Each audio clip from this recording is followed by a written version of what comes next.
महिला अपने पति को तलाक देना चाहती थी, लेकिन उसने कभी नहीं सोचा था कि उसका तलाक का वकील उसका पूर्व प्रेमी निकलेगा। उसे लगा कि उस आदमी ने जानबूझकर उसका केस लिया है ताकि उसका मजाक उड़ा सके, इसलिए उसने अपना चश्मा और टोपी उतार दी, जिससे उसके पति की मारपीट के निशान साफ दिखाई देने लगे, और पूछा कि क्या अब वह यह देखकर संतुष्ट है। उसे देखकर आदमी का दिल टूट गया, लेकिन उसने फिर भी जिद में कहा कि वह इसी लायक थी। कभी वह ग्रेजुएशन के बाद उससे शादी करना चाहता था, लेकिन महिला अचानक बदल गई थी। उसने कहा था कि वह सिर्फ उसके साथ खेल रही थी और फिर उससे रिश्ता तोड़ लिया था। आदमी ने उसे रोकने की बहुत कोशिश की, लेकिन उसने पैसों की एक गड्डी निकालकर उसका अपमान किया और उसे हार मानने पर मजबूर कर दिया। पूरी तरह टूट जाने के बाद आखिरकार उसने ब्रेकअप स्वीकार कर लिया। पलक झपकते ही 6 साल बीत गए और दोनों ने कभी नहीं सोचा था कि वे इस तरह दोबारा मिलेंगे। महिला ने उससे माफी मांगी और माना कि ब्रेकअप के समय उसे इतनी कठोर बातें नहीं कहनी चाहिए थी। उसने कहा कि वह कोई दूसरा वकील रख लेगी और वहां से चली गई। उसे लगा कि अब उनकी राहें कभी नहीं टकराएंगी। लेकिन अगले ही दिन जब वह अपनी बेटी को किंडरगार्टन छोड़ने जा रही थी, तब उसकी मुलाकात फिर अपने पूर्व प्रेमी से हो गई। बेटी को देर हो रही थी, इसलिए वह मजबूरी में उसके साथ लिफ्ट में चढ़ गई। आदमी ने देखा कि महिला बहुत घबराई हुई थी। वह बार बार अपनी बेटी को अपने पीछे छिपा रही थी, मानो नहीं चाहती हो कि वह उसके करीब आए। तभी छोटी बच्ची का खिलौना नीचे गिर गया। जब आदमी ने उसे उठाकर वापस दिया तो उसे एहसास हुआ कि बच्ची का चेहरा उससे काफी मिलता जुलता है। उसने पूछा कि बच्ची की उम्र कितनी है। महिला ने तुरंत जवाब दिया कि वह 4 साल की है। उसी समय लिफ्ट पहली मंजिल पर पहुंच गई, इसलिए वह आगे कुछ नहीं पूछ सका और वहां से निकल गया। उस रात जैसे ही महिला घर पहुंची, उसकी सबसे अच्छी दोस्त घबराई हुई उसके पास आई और बताया कि उसके पति ने उसकी बेटी को अपने साथ ले लिया है। इससे पहले कि वह कुछ समझ पाती, उसका पति अचानक घर में घुस आया। उसने आदेश दिया कि वह तलाक का मुकदमा वापस ले ले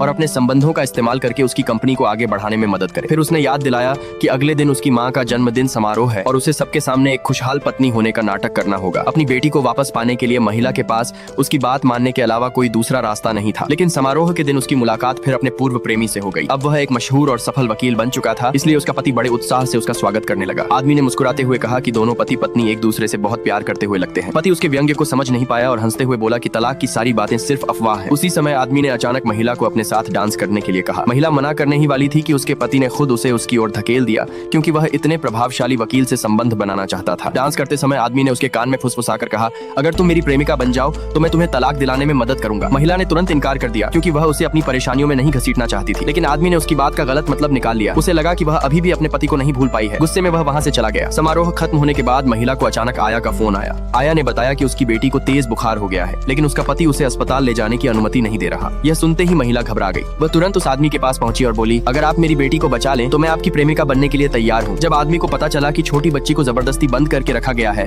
तो वह तुरंत महिला के साथ उसके पति के आलीशान विला में पहुंच गया। प्रवेश द्वार पर मौजूद बॉडीगार्ड से निपटने के बाद दोनों तेजी से बच्ची के कमरे की ओर भागे। लेकिन जैसे ही आदमी ने बच्ची को अपनी बाहों में उठाया, उसी समय महिला के फोन पर उसके पति का कॉल आ गया। गुस्से से भरा पति लगातार उसे गालियां देने लगा, मगर इसी दौरान उसने गलती से बच्ची की असली पहचान का राज खोल दिया। तभी आदमी को पता चला कि वह छोटी बच्ची उसके पति की जैविक बेटी नहीं है। बच्ची के चेहरे और अपनी शक्ल की समानता को याद करते हुए उसे अचानक एहसास हुआ कि वह खुद ही उस बच्ची का असली पिता है।